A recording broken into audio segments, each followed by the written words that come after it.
جوان جو ہی پروان چڑھا ان فوان شباب آیا تو اس کی پیشانی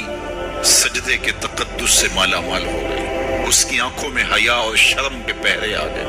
اس کے خیالوں میں پاکیزگی آ گئی، اس کی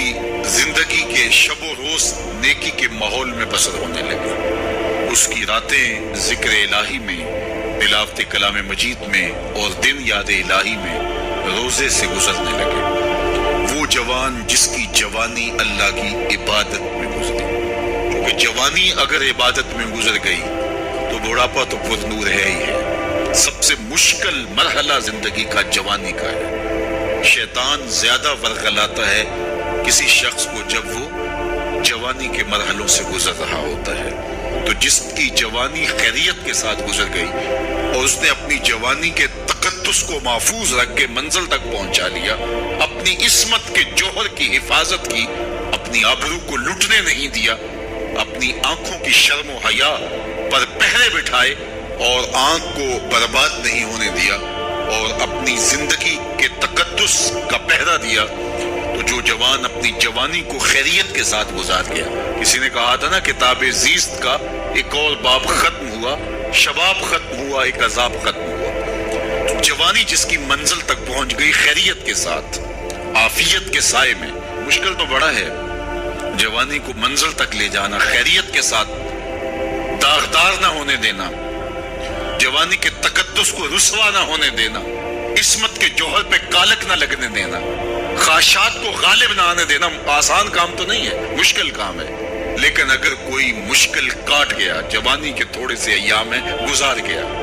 اللہ اکبر۔ حضرت شیخ ختلی کہتے ہیں، داتا گنج بخش علی حجویری علیہ رحمہ کے مرشد ہے، الدنیا یوم ولنا فیہا صوم۔ وہ کہتے ہیں دنیا ایک دن ہے، ہم روزہ رکھ کے گزار رہے ہیں۔ تو روزہ رکھ کے سارا دن گزر ہی جاتا ہے، دوپہر بھی آتی ہے گزر جاتی ہے، اور عصر کا وقت بھی آتا ہے گزر جاتا ہے، کھانے کا وقت بھی آتا ہے، چائے کا وقت بھی آتا ہے، سب کچھ ہوتا ہے لیکن گزر جاتا ہے، افطار تک بندہ پہنچ جاتا ہے۔ جس نے زندگی روزے کی طرح گزار دی، جس نے جوانی روزہ رکھ کے گزار دی، خواہشات کو بے قابو نہیں ہونے دیا، مشکل کام تھا لیکن اس نے مشکل کام کر دکھایا۔ اجر کتنا بڑا ہے، سنیے اللہ کے محبوب کی زبان سے سنیے۔ حضور نے ارشاد فرمایا جو سید ابو ہریرہ کے ذریعے سے ہمارے تک پہنچا، فرمایا قیامت کے دن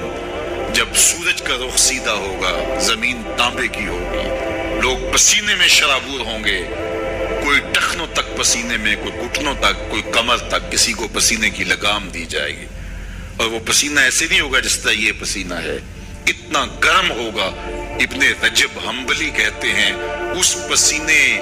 کا ایک قطرہ اگر احد پہاڑ پہ ڈال دیا جائے تو وہ پگھل جائے، اتنا گرم ہوگا، بدبودار اتنا ہوگا، ایک قطرہ دنیا پہ ڈال دیا جائے، انسان کیا جانوروں کے دماغ بھی پھٹ جائے۔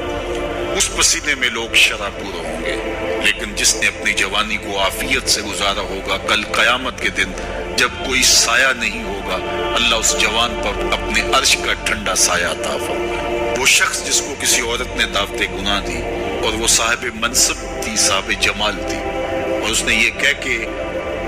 یہ خواہش، یہ آرزو مسترد کر دی، انی خاف اللہ۔ اسی طرح کوئی عورت ہے